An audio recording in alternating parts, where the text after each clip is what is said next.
안녕하십니까. 질식재해 예방을 위한 위험성 평가라는 주제로 발표를 하는 현대엔지니어링 안전보건지원팀의 서승현 매니저입니다.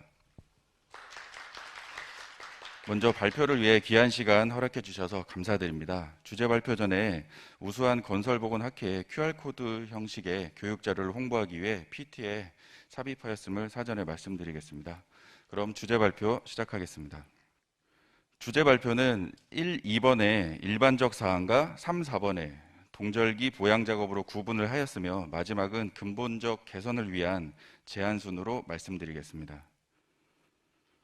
먼저 일반적 재해 유형과 해결 방안의 시작인데요. 토목공사 질식재해 부분입니다. 사고 사례를 보면 대부분 유해가스에 중독되거나 산소 부족으로 질식재해가 발생됩니다.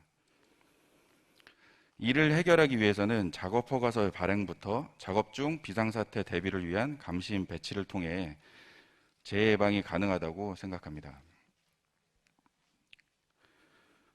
다음은 건설업 배관 용접 작업입니다. 대부분 알곤 가스의 누출, 산소 부족 등으로 질식재해가 발생되고 있으며 위험성 평가 시 안전보건에 관한 정보를 근로자 그리고 관리자들에게도 작업 시작 전에 제공하고 수시로 복합가스를 측정한다면 예방할 수 있을 것이고요. 가스 누출 여부를 점검하고 용접 작업자에게 직접 가스 농도 측정기를 착용하도록 하고 가스 용기에도 농도 측정기를 부착한다면 비상사태 발생 시 즉각적인 대응이 가능할 것이라고 생각됩니다. 다음은 저수조, 정화조 등 수처리 시설의 설치, 방수 공사입니다. 주로 질식이나 산소가 없는 공기를 호흡한 후 추락하는, 혼절하는 사고가 주를 이루고 있습니다. 위험성 평가에 반영할 사항은 가스 농도 측정, 추락 방지용 보호구 착용과 시설물의 설치, 그리고 중요한 마스크의 안면체와 필터를 교체하는 것입니다. 협력업체와 근로자들은 비용을 이유로 파가된 필터를 교체하지 않고 장시간 사용하기 때문에 보호구의 이상 유무 확인과 교체는 반드시 위험성 평가에 반영해야 될 사항이라고 말씀드릴 수 있습니다. 물탱크실 설치의 경우 다수 인원이 구간별로 작업을 할 수 있습니다. 이를 예방하기 위해서는 배관 오픈구를 통해 충분한 환기를 하거나 현장 여건에 맞는 공법 변경을 통해 용접의 양을 줄일 수 있고 가스 누출 방지, 유해가스 발생 억제 등을 통해 질식재해 예방을 할 수 있을 것이라 생각합니다. 두 번째 항목은 일반적인 유형과 또 해결 방안, 건설 현장에서 보건관리자로서 실무적으로 어떠한 것들을 위험성 평가에 반영해야 되는지에 대해 말씀드리겠습니다. 먼저 수처리 시설의 방수, 즉 우레탄 방수 작업입니다. 사진에서 보시는 것처럼 분사 방식의 작업을 실시를 하는데요. 이때 노즐이 막히거나 분사가 잘 되지 않는 경우에 작업자들은 편의를 위해 신너를 다량 섞어 작업을 하게 됩니다. 다량의 신너에 노출되면 MSD에서 정보와 같이 근로자들은 졸음, 현기증이 발생되고 이는 추락 실신으로 2차 재해까지 이어집니다. 신너 사용의 제한은 위험성 평가 실시에 반드시 포함되어야 될 사항이라고 말씀드릴 수 있습니다. 두 번째는 정화조 등 수처리 시설은 실제 작업 장소가 정상적으로 걷기도 힘든 장소에서 실시되고 있습니다. 삼각대는커녕 수직 사다리도 설치할 수 없는 경우가 종종 발생됩니다. 위험성 평가 시에는 승하가 방법, 환기 시설의 설치 방법 등이 현장 여건에 맞는 사항으로 적용해서 대책 수립이 필요하다고 말씀드릴 수 있습니다. 다음으로는 위험성 평가의 범위와 관련된 사항입니다. 흔히 알고 있는 방수 작업과 물탱크 작업은 하나의 업체가 실시하지 않고 그림처럼 다수의 업체가 다수의 공종이 또 연달아서 작업을 실시합니다. 사업장에서 위험성 평가 시 주황색으로 표기된 일반적인 공종, 알고 있는 공종만 위험성 평가를 실시한다면 질식재해를 완전히 예방하기는 어려울 것이라고 생각합니다. 다음은 밀폐공간 작업 중 폐쇄입니다. 건설업 근로자들은 출근을 하였다고 월급을 받지 않습니다.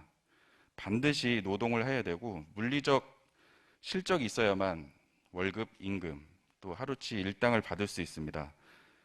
현장에서 관리자들이 안전조치 미비를 이유로 작업을 제지하더라도 근로자들은 당장의 일당, 임금을 위해 임의로 작업을 실시할 여지가 충분히 있습니다. 작업 중에는 시건장치 등 완전 폐쇄를 실시하고 작업 후에 점검 등의 이유로 무단으로 들어가는 것을 방지하기 위해 추가 시설 설치에 대해 위험성 평가에 반드시 반영을 해야 합니다. 물탱크 작업의 경우에는 입찰, 발주할 때 도면이 없는 상태에서 일식으로 발주가 됩니다.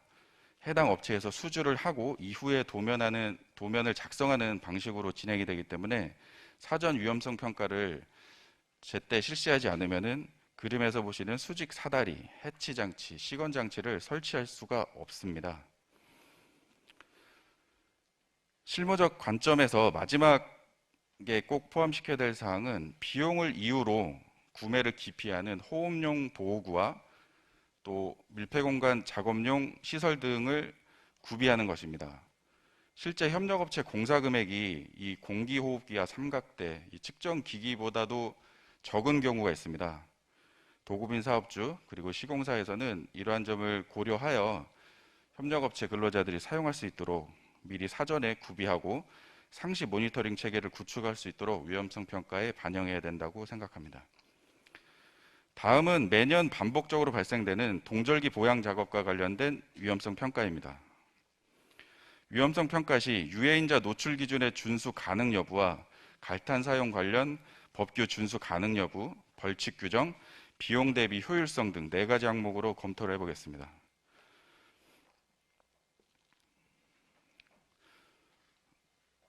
먼저 유해인자 노출 기준 준수 가능 여부입니다. 안전보건 기준에 관한 규칙과 고용노동부 고시, 지뢰시 검토에 따라 실제 일산화탄소는 단시간 노출 기준인 200ppm이 아니고 30ppm 이하로 유지되어야 한다는 것을 알 수 있습니다. 하지만 실제 갈탄 작업은 앞에서 정한 기준을 준수할 수 없으며 보시는 바와 같이 시간 흐름에 따라 측정기가 측정할 수 있는 최대 치수인 999ppm을 초과하기도 하고 상시적으로 100ppm 이상 발생된다는 것을 알 수 있습니다. 두 번째는 갈탄 관련하여 법규 준수 가능 여부입니다. 대기환경보전법에서는 갈탄 사용을 제한하고 있으며 그 지역은 서울, 부산, 인천 등 광역시와 대도시 대부분 지역에서 하고 있습니다. 세 번째는 벌칙 규정의 검토입니다. 앞에서 말씀드린 갈탄 사용 제한 지역에서 갈탄을 사용하다 적발할 경우에 300만 원 이하의 벌금, 중대재해 발생 시에는 산업안전보건법과 22년도부터 시행되는 중대재해처벌법에 따라 징역 또는 벌금형에 처할 수 있습니다. 이로 끝나는 것이 아니라 건설업 수주와 밀접한 문제가 있는 입찰 참가 자격 사전 심사 기준에 신인도 평가에서 감점을 받게 됩니다. 또한 건설기술진흥법에 따라 발주자로부터 벌점을 부과받게 되고 합산제도로 통해 이는 주택법과 또 연계가 됩니다. 연계된 주택법에 따라서 최근 건설회사에서 대부분의 매출을 차지하는 선분양 사업 자체를 아예 제한을 받을 수 있는 조치까지 이어질 수 있습니다. 그렇다면 이러한 모든 사안을 감안하고도 과연 갈탄 사용이 비용 대비 효율성이 있는지 위험성 평가 시 반영하고 다시 한번 깊은 고민을 해봐야 될 것 같습니다. 다음은 동절기 보양 작업과 관련하여 보건관리자가 실무적인 관점에서 실시해야 되는 위험성 평가 관련 사항입니다. 동절기 질식제의 유형을 보면 특징적인 것이 있습니다. 옥탑, 지하, 피트, 유로폼, 그리고 갈탄입니다. 유로폼으로 형틀이 설치되면 완전 밀폐가 되어 자연 환기가 되지 않고 다른 보양 작업에 비해 위험하다는 것을 알 수 있습니다. 작업 구간별로 보면 실제 깽폼을 통해 기준층 작업되는 구간은 일부 자연 환기가 가능하여 상대적으로 질식제의 발생 확률이 줄어들기 때문에 현장에서는 고위험 작업, 집중 작업 구간의 설정이 위험성 평가에 반영되고 적용되어야 한다고 생각합니다. 다음은 보양 작업 외에 재위험이 있는 먹매긴 작업에 대해 말씀드리겠습니다. 먹매긴 작업은 통상 조출, 선작업으로 진행되고 콘크리트 타설 후에 바닥에 줄을 표시하여 철근 형틀 이후 공정이 작업할 수 있도록 표시하는 작업입니다. 좌측 해설처럼 평상시에는 저위험의 작업이지만 동절기에는 유해가스와 일산화탄소가 밀집되는 최상층에서 작업을 하기 때문에 관리자 통제가 되지 않는 상태에서 시작할 수 있습니다. 동절기에는 반드시 먹매김 작업도 함께 위험성 평가에 반영되어야 한다고 말씀드리겠습니다. 다음은 미장 공사입니다. 타설후에 보양 작업 구간 내부에서 미장을 실시하는데 이는 최근에 개발되고 있는 로봇의 대체화 등을 통해 조만간 완전히 해결될 수 있다고 생각합니다. 각 사업장에서는 고비용이지만 미래를 위해 무인 작업도 장기적으로 검토할 필요가 있을 거라고 생각합니다. 마지막으로 위의 모든 사항을 감수하고서라도 무조건적으로 갈탄 작업을 해야 된다라고 하면 앞에서 말씀드렸다시피 밀폐 공간의 완전한 차단입니다. 시건 장치를 설치하고 출입을 차단하고 관리자가 확인을 한 후에만 작업을 할 수 있도록 한다면 이 사항이 위험성 평가에 반영된다면 질식재해는 막을 수 있을 것이라 생각합니다. 마지막입니다. 근본적 개선을 위한 제안입니다. 총 4가지를 말씀드리겠습니다. 먼저 질식재해가 예방될 수 있는 사항인데요. 현재 유해위험 방지계획서 제도에 밀폐공간 사항을 포함시키는 겁니다. 사업장 감독 시에만 밀폐공간의 문제점을 확인할 수 있는 현재 상태에서 안전보건공단의 사전 검토와 정기적인 점검을 통해 위험성을 줄이고 또 상시 관리를 할 수 있도록 하면 좋을 것이라 생각합니다. 두 번째, 인허가 제도입니다.